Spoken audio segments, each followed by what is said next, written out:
ہم 400 کلومیٹر انشاءاللہ پاکستان کے اندر سامان لائیں گے اور وہاں اس کو این ڈی ایم اے کے حوالے کر دیں گے. اس سے خاصی کاسٹ جو ہے وہ بچے گی اور ٹائم پہ چیزیں جو ہیں وہ این ڈی ایم اے کے ذریعے سیلاب زدگان کی امداد جو ہے اس میں آئٹمز ہیں جو ہمیں بتایا گیا ہے. ایک گزارش مجھے اور کرنی ہے پھر میں اپنی بات کو ختم کروں گا. توہین کی اجازت نہیں ہونی چاہیے اور توہین عدالت اگر آپ کریں اور اس کے بعد آپ یہ کہیں کہ ہمیں معلوم نہیں تھا کہ یہ جج ہیں یا میجسٹریٹ ہیں تو یہ یعنی آپ سول سرونٹس کو دھمکیاں دیں گالیاں دیں ابیوز کریں اس کا آپ کے پاس پرمٹ نہیں ہے. تو قوم دیکھ رہی ہے کہ توہین عدالت کے حوالے سے کیا کارروائی ہوتی ہے. ہم سب اس بات کو آبزرو کر رہے ہیں لیکن پاکستان کو بینانا اسٹیٹ بننے کی اجازت نہیں دینی چاہیے اور یہاں کچھ ضابطے قوانین اور ادارے ان کا احترام ملحوظ خاطر رہنا چاہیے.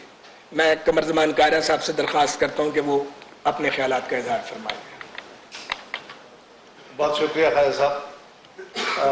گفتگو تو خالد صاحب نے عمومی طور پہ آپ کے سامنے رکھ دی ہے.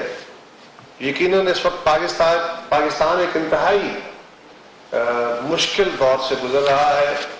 پہلے ہی بہت ساری مالی مشکلات تھیں جس میں عالمی حالات کی وجہ سے پاکستان میں مہنگائی کا ایک بڑا طوفان تھا اور ہم نے اس طوفان سے پاکستان کو محفوظ رکھنے کے لیے جو سامنے نظر تو آ رہا تھا لیکن ہم نے آنے نہیں دیا, اس کو روکا.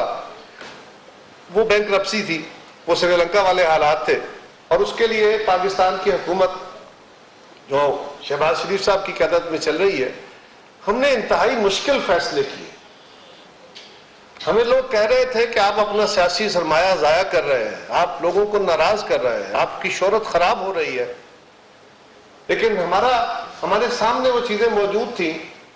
ہمیں بھی اس بات کا ادراک تھا کہ ہمارا نقصان ہو رہا ہے لیکن وہ جانتے ہوئے یہ فیصلے اس لیے کیے کہ پاکستان کا نقصان ہونے سے بچے اور اگر ہمارا کوئی سیاسی نقصان ہو بھی تو وہ ریکور ہو جائے, پاکستان کو نقصان نہیں. سامنے ہے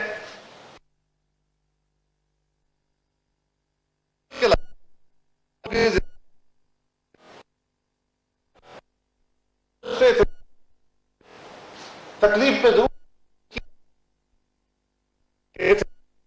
وزیر اعظم کے مشیر